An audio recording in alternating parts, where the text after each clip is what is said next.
Hi friends, welcome to my channel. ಆಸೆ ಧಾರಾವಾಹಿ ಸಂಚಿಕೆಯಲ್ಲಿ ಇವತ್ತು ಏನಾಗುತ್ತೆ ಅಂತ ಹೇಳಿ ತಿಳಿದುಕೊಳ್ಳೋಣ ಬನ್ನಿ. ಇವಳು ಶಾಂತಿ ಕಸ್ತೂರಿನ ಕರ್ಸ್ಕೊತಾಳೆ ಆ ಫ್ರೆಂಡು. ನೋಡೆ ನಾನು ಹೇಳ್ದಂಗೆ ವಿಡಿಯೋ ಎಲ್ಲ ಮಾಡಿರಬೇಕು, ಚೆನ್ನಾಗಿ ಮಾಡಿರಬೇಕು ಗೊತ್ತಾಯ್ತಾ ಅಂದಾಗ ಆಯಿತು ಕಣೆ ಅಂತ ಹೇಳಿ ಒಪ್ಕೊತಾಳೆ. ಸರಿ ಸರಿ ಅಂತ ಹೇಳಿ ಮನೆಯವ್ರನ್ನೆಲ್ಲ ಕರೆದು ಕೂರಿಸಿದಾಗ ಈ ಕಡೆ ಶಾಂತಿ ಪಕ್ಕ ಹೋಗಿ ಕುತ್ಕೊತಾಳೆ.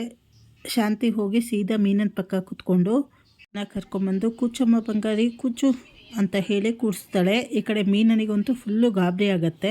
ನೀನು ಈ ಮನೆ ಹಿರಿ ಸೊಸೆ ಅಲ್ವಾ, ನಿನಗೋಸ್ಕರ ಕಂಚಿಯಿಂದ 10,000 ರೂಪಾಯಿ ಕೊಟ್ಟು ಈ ಕಂಚಿ ಸೀರೆ ತರಿಸಿದ್ದೀನಿ ಅಂತ ಹೇಳಿದ ತಕ್ಷಣ ಈ ಕಡೆ ಮೀನನಿಗಂತೂ ಫುಲ್ ಶಾಕ್ ಆಗೋಗ್ಬಿಡುತ್ತೆ. ಫುಲ್ಲು ಮಾಡ್ಕೊಂಡಿದ್ದೀನಿ ಕಣೆ ವೀಡಿಯೋ ಅಂತ ಹೇಳಿದಾಗ, ಹಾಗಾದರೆ ಫಸ್ಟ್ ಸೇವ್ ಮಾಡ್ಕೊ ಅಂತ ಹೇಳಿ ಶಾಂತಿ ಹೇಳ್ತಾರೆ. ಸರಿ ಅಂತ ಸೇವ್ ಮಾಡ್ಕೊತಾನೆ. ಹೇಳೆ ಮೇಲೆ ಅಂದ ತಕ್ಷಣ ಈ ಕಡೆ ಮನೆಯವರೆಲ್ಲ ಗಾಬರಿ ಆಗತ್ತಿದೆ, ಇದು ಇವ್ರು ಈ ರೀತಿ ಮಾಡ್ತಾ ಇದ್ದಾರಲ್ಲ ಅಂತ ಹೇಳಿ.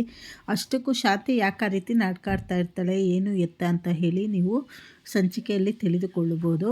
ಹೊಸದಾಗಿ ಯಾವ್ದಾರು ಚಾನಲ್ ನೋಡ್ತಾ ಇದ್ದೀರಾ, ಲೈಕ್ ಮಾಡಿ, ಶೇರ್ ಮಾಡಿ, ಸಬ್ಸ್ಕ್ರೈಬ್ ಮಾಡ್ಕೊಳ್ಳಿ.